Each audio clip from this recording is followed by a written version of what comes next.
before. Unimaginable pain for several families in our area after 3 little girls died over the weekend. 2 sisters in a fire and another girl in a drive-by shooting. But first, breaking news just in the last 30 minutes. 7 more Richmond County schools are transitioning to learn at home due to an increase in COVID cases. 18 schools in the district area are now virtual. Parents, take a look at your screen right now. Blythe, Gracewood, and Willis Foreman Elementary Schools, Murphy Middle, Spirit Creek Middle, C.T. Walker Traditional Magnet, and Glen Hills High. These 7 schools will be at home starting tomorrow through Friday. Kids will return to in-person next Tuesday. Also breaking, Richmond County Schools also commenting on the passing of Aubrey Anthony. She was a student at Jenkins White Elementary. 8-year-old Aubrey Anthony was shot and killed Saturday night in Augusta as she played in front of her home at the Dogwood Terrace Apartments. Today, Richmond County Sheriff speaking out about Aubrey, saying he wants to bring justice for her family. Right now, no suspects have been arrested, but the sheriff released these pictures of the suspect's car. They say they're looking for a newer model, reddish-orange Jeep Compass Trailhawk with the black stripe. Our Celeste Springer's live outside the sheriff's office with how the investigation is moving forward. Well, Sheriff Roundtree's biggest goal from the press conference this morning was to get you guys at home involved with this. We're going to show you this picture again. Have you seen this car? Sheriff Roundtree is asking anyone with information to call his office at the number on your screen. Here's what the sheriff's office tells us so far. There were at least 2 people inside that car, and shots came from the passenger side. The sheriff's office believes this was targeted, meaning the shooters were at that apartment complex for a reason. However, they do not believe the 8-year-old girl was the intended target. They also say a large group was gathered outside with chairs and fire barrels, and it's a common hangout spot. That being said, the sheriff's office says they are not ruling anything out. We're not eliminating any possibilities. We are following up leads that may have some association with some retaliatory incidents that happened prior to this that may involve gangs. But until I find out exactly why this individual location was targeted, we don't want to confirm that or get locked in on one particular scenario. And again, if you guys have any information about that car or this case, please call the Richmond County Sheriff's Office. That number should be on your screen right now. And in the meantime, coming up at 6 o'clock, I'm working on a full story, breaking down all of the details in this case, trying to solve this murder. Thanks so much, Celeste, for following that. As that investigation continues, family, friends, and neighbors are remembering the life of Aubrey. Today, we heard from one of her teachers at the Boys and Girls Club who called her a little angel. She was a very little special little angel to me. She was very special. And so she's gained her wings. So she's flying high now. You know, I know it's a life that was taken too soon, but she has gained her wings, and I'm going to miss her. Such a sad thing right there. Our thoughts for sure with that family. This is the first homicide of the year, and it is definitely hitting all of us. The community of Jackson is mourning the loss of a 7-year-old Azriel and 12-year-old Bella Burris. The sisters died at a house fire early Sunday morning. We know someone else was injured. Their family described the girls as full of life. Bella was loving and always smiling, and Azriel had an active imagination. Now, part of the house is boarded up. Debris and stuffed animals are on the ground, while the investigation to find the cause of the flames is still underway. Later on News 12 First at 5, our Sloan O'Cone is breaking down what's next for that investigation. At least 17 people killed, nearly half of them children, in a devastating apartment fire in New York City. More than 60 people injured in yesterday's fire. About 200 firefighters responding, fighting the flames, evacuating survivors, and resuscitating those who were injured. According to the mayor, many continued searching in the smoke even as their oxygen tanks emptied. This is a horrific, painful moment for the city of New York. This is going to be one of the worst fires that we have witnessed during modern times. City officials say that the children killed in the fire were all under the age of 16. We're going to have much more news ahead, but right now... The eastbound lanes of Gordon Highway at Dan Bowles Road are currently blocked due to an accident with a tractor trailer that has jackknifed there. You are looking live at the situation. You can see no cars getting through right there. The good news here, no injuries. That's what we like reporting. However, the traffic headaches, there are quite a few. Eastbound traffic being diverted onto Dan Bowles Road while deputies are attempting to open a lane. They have asked that everyone avoid this area. If you're heading that way, if you know someone who's heading that way, give them the heads up that they need to find an alternate route. This accident happened about an hour ago, so things still moving slowly in this area. Yeah, this is not an area you want to mess with, again, because it is still backed up. Again, not even a lane open up on that side. You can see no traffic moving through. So make sure you avoid that area. Again, we are talking about Gordon Highway near Dan Bowles Road. A tractor trailer has jackknifed, and you can see not a lot of cars getting through, at least not very quickly on that side. Riley? Yeah, and weather-wise out there, we did see a good bit of week coming up in that full forecast. Okay, it might be cold in Indy, but let's face it, the hottest game of college football is about to kick off in less than 3 hours. That's right, the Georgia Bulldogs taking on the Alabama Crimson Tide in the national championship. And of course, this isn't the first time this season, or really ever in the last couple of years, the Bulldogs and the Crimson Tide faced off. But this one is for all of the marbles. We have team coverage out of Indianapolis right now. Our sports director, Nick Proto, and anchor Laura Warren are there live. You guys are lucky duckies out there. Talk about the game of a lifetime if you're a Georgia fan.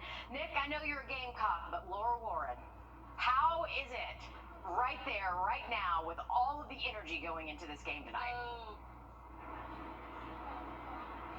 The temperatures may be cold, but all of the takes are so hot, and all the dogs are feeling very confident all over again, just like we were before the SEC championship. But about 15 minutes ago, we want to show you guys, they did just open the gates to Lucas Oil Stadium, so this is starting to feel real, Nick. Yeah, Meredith, you said I'm a Gamecock, but we're all dogs tonight. We are out here cheering on Georgia as they take on Bama, trying to get a little bit of sweet revenge for that SEC championship. And really, for the last few years, as you mentioned, this is not the first time these two teams have matched up. Kirby Smart 0-4 in his career against Nick Saban. I want to show you a little bit from earlier when fans were getting ready for the game. A lot of fans were tailgating, and it was just a blast all day long. The energy has been high, and fans are just ready for that rematch. You know, we heard yesterday, I felt like Georgia fans are more cautiously optimistic. Well, today, I don't know if it's the alcohol or the day of, or I don't know, everybody throwing caution to the wind, but we have a lot more optimism today. When we win tonight, you can write this down, tell everybody in Augusta, through the whole South, the dynasty will be over. I think they're going to do great, actually. They're going to come out and play their game and do what they do, and I think, you know, it's going to be a really good game.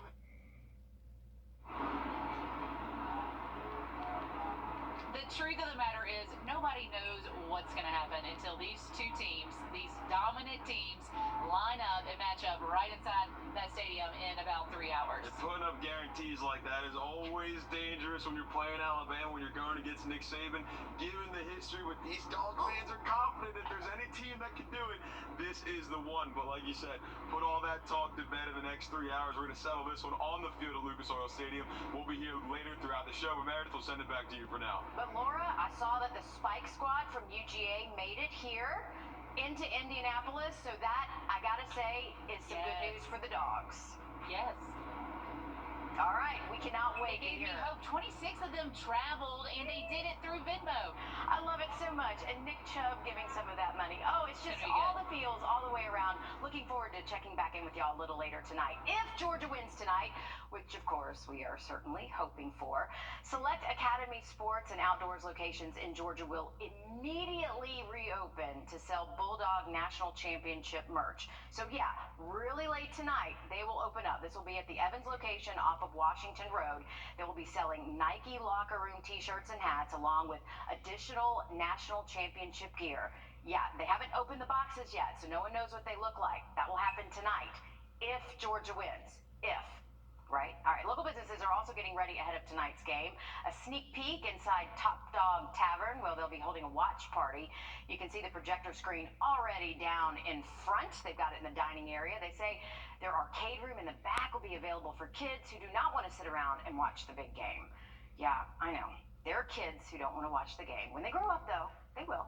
They will. All right, these dogs are hitting the road for a better shot at a new home. We're talking dogs, D-O-G-S, not D-A-W-G-S. We're checking in with Project Freedom Ride coming up, Riley. Oh, you know I'm so excited. I can barely contain myself today. I know, you got big.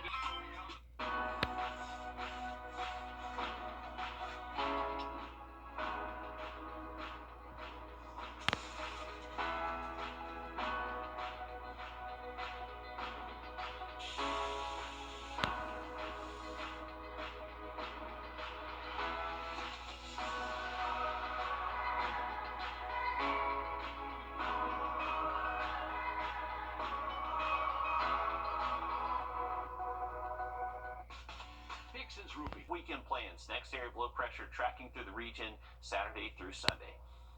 All right, thanks for that, Riley. Want to show you now a closer look. We showed you a look just a few minutes ago on Gordon Highway near Dan Bowles Road. Now we have a much better vantage point of the actual accident that is causing all of these headaches there, shutting down lanes, diverting traffic. There is a tractor trailer that is jackknifed. This has happened about an hour ago, so deputies are there rerouting traffic. It is causing quite a mess. The good news, no injuries, but I want to let you know about the diversion. The eastbound traffic lanes, those are being diverted onto Dan Bowles Road while deputies are attempting to open up a lane. Still, though, within the last hour, they have not been able to do so, and you can see no traffic moving on one part of that very busy area. Again, find an alternate route if you're heading there around Gordon Highway and Dan Bowles Road. We'll be back in a minute. The Live by Camera Network. Follow News 1226 on Instagram to see what's trending in your area. The city of Augusta is teaming up with the Augusta chapter of the NAACP to host this New Year's Dr. Martin Luther King Jr. Parade. This year's theme is When We Fight, We Win. The parade will be this Saturday from 1 to 2:30. It starts at Dias Park Community Center and will walk down James Brown Boulevard. We'll take a look at your screen now. AU and the Shepherd Blood Center are partnering up to run some blood drives. Right now, the shelves are pretty bare, and they are in dire need of blood donations. The first drive is tomorrow inside the lobby of the AU Professional Building from 10 until 6. Then on Wednesday, inside the Oak Hall dorms from 11 to 7. Friday, there will be a 2 blood mobile chance to give, one outside the Georgia Cancer Center, the other outside the Children's Hospital of Georgia. Those are from 9 to 1 and 2 to 6. All donors will receive an Amazon gift card. For a 10-year-old boy from Evans, saving animals has been the mission of his short life. For several years now, Project Freedom Ride has been Roman McCann's baby. Our Will Volk was along for the ride as he sent more animals to a better life. Life in the shelter. I don't know why they're here. They didn't deserve to be here, but yet they are. For 10-year-old Roman McCann, it's sad to see so many dogs living like this. Oh my goodness. And all they just want is a good family that will love them forever. The animal rescue he helped create visited Burt County for the first time. This shelter opened about 9 months ago. We wanted to try and help them because they were almost immediately full. And this is how they helped. It's okay. Project Freedom Ride is getting 18 dogs ready for a trip. They're about to head north to rescues in Virginia. They don't have a lot of space here, so it'll be good that we're getting this many dogs out. Oh, you're happy, aren't you, Lita? They usually rescue dogs in Texas, but their van made a special trip just for this. Roman lives in Evans now, and he's happy to help dogs close to home. It's good to see all of these dogs all happy because they know that they're going to a better place. And as they go, the sun sets on this part of their life When it rises again, they'll be in a new place with a chance at a better life. In Waynesboro, Will Volt on your side. Oh, good for you, Roman, doing it again. The dogs made it safely to the rescues in Virginia, we're happy to report. This is some cell phone video that they sent us of one of the dogs meeting their new owner. Oh, now they're heading to their forever home. Great story there. Always love the work that Roman's doing. And be sure you are protecting your outdoor pets tonight. Low temps will be down near freezing by early tomorrow morning. Now look at our forecast just after the break. For News 12 is brought to you by Kenneth Nugent. From the station that's on your side, News 12, first at 5, continues. We lost 3 children over the weekend, one from a drive-by shooting outside the apartment where she lived, and 2 more in a house fire. Annabella Burris was 12 years old. Her younger sister, Azriel, was 7. They died before dawn Sunday morning after their house in Jackson caught on fire. Sloan O'Cone spoke to family about the light these little girls brought to their lives. Outside the Burris' home, you can see where the flames did the most damage. You can see part of the house is boarded up now. There's a hole in the roof, and there's lots of debris still on the ground, including some stuffed animals. And the Burris family told me 12-year-old Annabella and 7-year-old Azriel were full of life. They say Bella was very loving and would grab those close to her for a hug. She had Angelman syndrome and was nonverbal and thought of her little sister as her baby from day one. They describe Azzy as a beautiful little thing with a head full of curls. She had a huge imagination and loved to have fun, especially playing outside. The family says they are holding up as best they can, but are devastated by their loss. They say parents were home and tried to get to them. And coming up tonight on News 12 at 6 o'clock, I'm working on a story looking at how this loss impacts more than just their family. Sloan, thank you for that. We're also working on learning more about an 8-year-old who died after being shot outside her home. Aubrey Anthony was outside playing when she was killed in a suspected drive-by shooting. Further investigation and video surveillance showing Aubrey outside petting a neighborhood horse when the shooting happened. They also have released images of the suspect's car. We're going to put those up for you now. This is a newer model Jeep Compass Trailhawk. It's a reddish-orange color. This is an 8-year-old girl who was shot in the head in her own front yard. Our phones are green on it. You don't get a pass on this one. Let's look at that suspect's car one more time. Deputies say at least 2 people were in this newer model Jeep Compass Trailhawk, reddish-orange in color. And yes, call the Richmond County Sheriff's Office if you have any information about this drive-by shooting. Richmond County deputies still need your help finding this missing 12-year-old. Raymond Williams was last seen Friday on Mike Paget Highway. We're told he was wearing a gray polo shirt, blue jeans, and brown and blue boots. He's known to hang out in the area of Lake Olmsted Apartments. If you've seen him, if you know where he could be, please call the number on your screen. Taking you. Kenneth Nugent. From the station that's on your side, this is News 12 at 6 o'clock. 3 children taken by tragedy. Tonight, there are new details in the investigations into the deaths of 3 little girls killed over the weekend. 2 South Carolina sisters losing their lives in a house fire in Jackson. And an Augusta 8-year-old who was shot and killed playing outside of her own front yard. All acts of violence involving gunfire are senseless. But when it comes to a child, we take that one personally. And we begin our coverage this evening in Augusta with the search for suspects in that shooting death of 8-year-old Aubrey Anthony, shot Saturday in front of her home at the Dogwood Terrace Apartments right off Old Savannah Road. Right now, deputies say they are looking for at least 2 people who allegedly fired shots from this Jeep. We're told it is a newer model Jeep Compass Trailhawk. As you can see, it is a reddish-orange color, very distinctive. And deputies say it is possible it has a black top and a black stripe on the hood. Celeste Springer is following this investigation closely for us. She joins us now live from the Richmond County Sheriff's Office with how deputies are working to find the people responsible. Yeah, guys, that vehicle description that you guys just went over is an integral piece to solving this murder. Sheriff Roundtree held a press conference today to put the community on high alert. The hope is that somewhere someone at home is watching this story and might help solve this murder.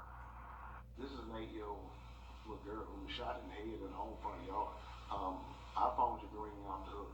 A single phone call could be what puts the murderer of an 8-year-old girl behind bars. The suspect's vehicle, easy to spot, bright orange, a black stripe going down the hood. The sheriff's office says shots came from the passenger side. Again, we think this was a targeted attack. We don't think it was a random act of violence. RCSO believes there was a target here, but say the 8-year-old Arbery Anthony was likely not the intended one. Hanging out in her front yard, the sheriff's office says she was awing at some horses people brought by. The area, a common hangout spot for groups. While outside, the sheriff's office says 5 to 10 shots were fired. One hit a parked car, another hit one of the horses, another hit the little girl. We're not eliminating any possibilities. We are following up leads that may have some association with some retaliatory incidents that happened prior to this that may involve gangs. We found family and friends gathered outside the home just hours after the conference. Arbery's dad sharing memories, receiving hugs, all surrounded by a memorial for his daughter. Next on the sheriff's agenda, interview witnesses they may have missed in this neighborhood. Check surveillance video to see if this car frequented the area. And finally, So I'm confident that we're going to solve this case. Hope the right person sees this. The right person comes forward and bring justice for a little girl who isn't alive today for simply playing outside. and the sheriff's office says any tips to them can remain anonymous. That number that you need to call if you have any information is on your screen right now. Behind the investigation, friends and family are mourning the loss of Arbery. Again, only 8 years old. Here's News 12's Claire Allen with how the community hopes her legacy can create change. She was so sweet. So very sweet. And I will miss her dearly. It won't be the same without her. Aubrey Anthony, known to many as Bree, is being remembered as an energetic little girl whose life was cut short Saturday night. She was like a little angel. Juanita Roberts works at the Dogwood Terrace Boys and Girls Club where Bree took cooking classes. She says her heart was broken when she heard the news. I was just devastated. The tears was uncontrollably. Juanita says Bree loved to bake cupcakes and that she was just as sweet as the cupcakes she made. After you finish decorating it, you can eat it. But she didn't want to eat hers. She wanted to take it home to her dad. That's one thing I remember because she loved her dad. We colored it and she got to make that for her dad and she took that to her dad. People in the community call Bree's shooting senseless. That could have been anybody's child. That's the first homicide in 2022, and that never should have happened. Neighbors like Henry are pushing for justice for Bree and for people not to live in fear, but to tell the truth. Somebody saw something and ought to say something, but justice is coming for her. It's going to come, and God saw you. I just pray that we get justice for her. Claire Allen, on your side. We're also hearing tonight from the Richmond County School District. Aubrey was a student at Jenkins White Elementary School. We're told there will be grief counselors and support at the school to help all who knew her during this difficult time. To the latest now on efforts to find out what caused the fire that killed two South Carolina sisters over the weekend. 12-year-old Annabella, 7-year-old Azriel Burris died yesterday in a fire at a home in Jackson. News 12 Sloan O'Combe spoke with family about what they call the perfect sisters. Well, outside of the Burris' house, you can see where the flames did the most damage. There's a hole in the roof, part of it's boarded up now, and there's still lots of debris on the ground, including some stuffed animals that won't have Azriel and Annabella to play with anymore. The Burris family says 7-year-old Azriel and 12-year-old Annabella were full of life and had their whole lives ahead of them. They were the perfect example of sisters. Their grandma says Bella considered her little sister Azzy her baby from day one. Bella had angel man syndrome and was nonverbal. Her family says she was full of love, and if they got too close, she would grab them for a hug. The family says Azzy's beautiful head of curls was filled with an active imagination and loved to have fun. But not just the family is feeling the pain of the loss. The Aiken County School District says their prayers are with the family and the girls' schools during this time of grief. Azzy was in the 1st grade and Bella in 7th. They will have counselors at the school tomorrow for support. Officials say there were 9 children and 2 adults inside at the time of the fire. One of their sisters is in the hospital recovering from burns. Their father was a volunteer firefighter with Jackson's Fire Department. And the family says they're holding it together the best that they can, but they are asking you for your prayers. And the school said that they're going to do something to honor the girls, but they don't have anything set in stone just yet. We'll be sure to let you know when we find out more. In Jackson, Sloan O'Cone on your side. And what started that deadly fire still under investigation tonight. We'll update you just as soon as we learn more. We do have a traffic alert to remind you about.